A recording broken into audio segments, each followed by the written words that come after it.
Happy Friday, Nellie here. I hope you've had a fantastic week. Let's get started with our Transition Tuesday in action. You all had some awesome transitions that came through. So I'm just gonna flip over here to some of them. I'm just gonna go down the lines and then I'm gonna share some of my own.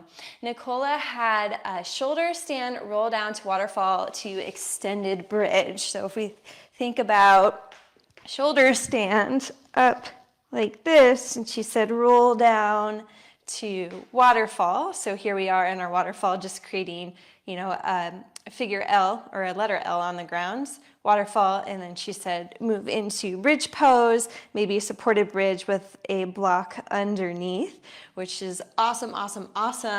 And then Mara Lee had said that you could also use your hands underneath your sacrum as a modification to the block, which I think is great. Just, having your hands here provides a little support underneath your sacrum. So that was Nicola's transition. Christy said, I love a block under the sacrum and waterfall to assist the legs when a wall is not available. Yeah, absolutely. So just placing the block underneath here. I have a cork block, so it can sometimes get a little hard on my sacrum.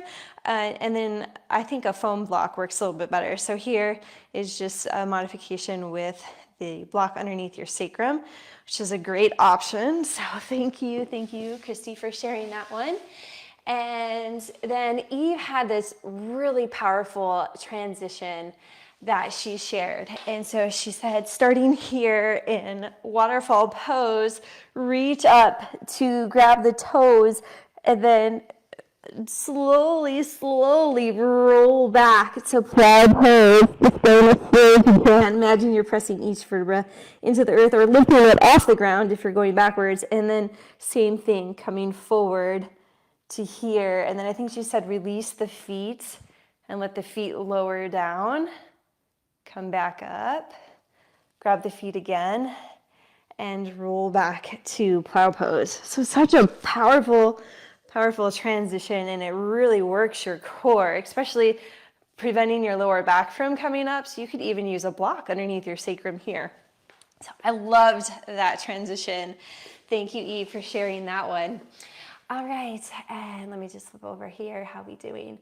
Okay, and then Rebecca had a really awesome sequence here, like a whole sequence you can do on your back without having to, sit up. And it has such good variety, because sometimes if you're on your back for too long, for too many yoga poses, you just need to sit up. So I loved her sequence that she had here. So she started in waterfall, and she crossed right knee over left for reclined knee pile, also known as reclined cow face, to go here.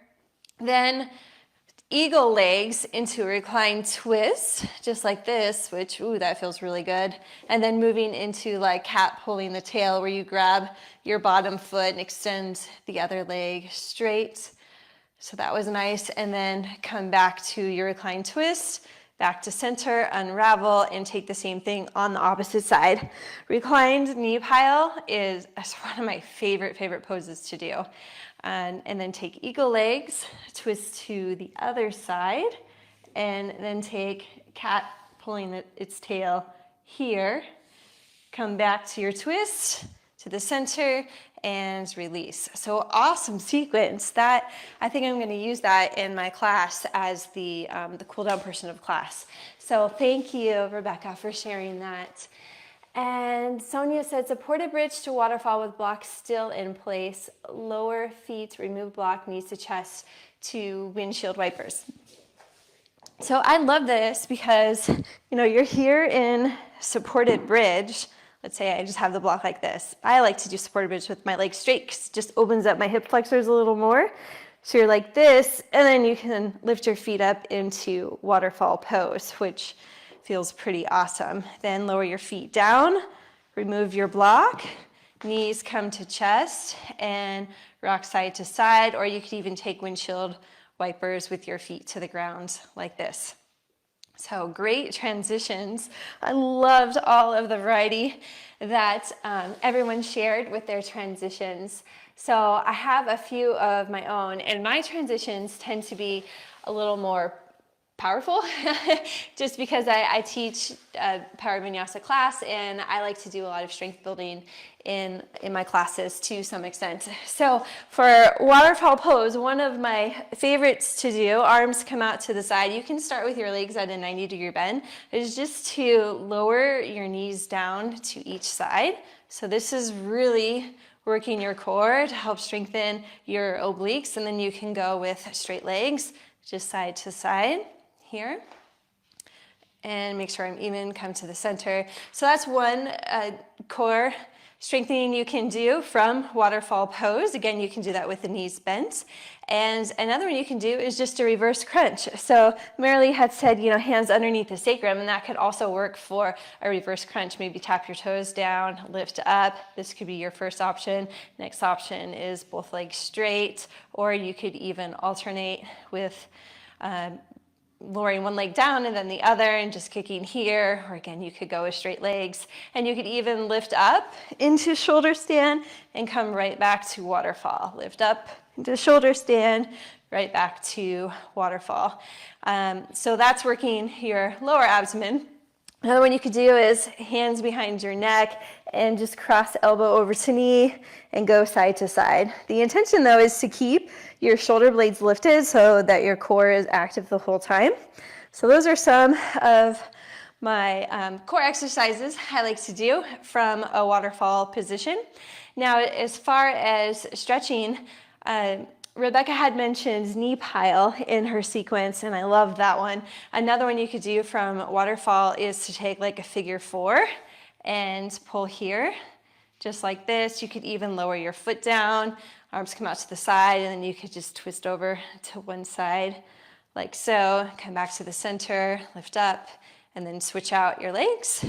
Lower down here, or I went like this first. And then lower down, arms come out to the side and twist, lower down and come back to waterfall. One of the other things I like to do during the rejuvenating poses portion of my class is just to draw in little infinity signs. So you're in waterfall and you just start to draw infinity signs in the air. And it feels really good on your lower back and your sacrum by just giving yourself a massage with infinity signs in the air. So give that a try. You can also go from waterfall to happy baby. So you can reach up, maybe grab onto your shins, your ankles, peace fingers, big toes. Knees come to the outer sides of your body. You could rock side to side here, maybe even straighten through your legs. And then you can come back to waterfall. So Eve had mentioned, you know, reaching up for the feet and rolling back. So awesome. That felt really good on my spine. Another thing you can do, especially those of you who practice Ashtanga, is you could roll up into your boat pose. You could roll up right into your boat pose here, and then you could roll back and then maybe just come back to a waterfall pose. So some options for you. With the Transition Tuesday, I shared some of my favorites that I like to do, and then I also went through the ones that were left in the comments. Have a fabulous weekend. I'll see you soon.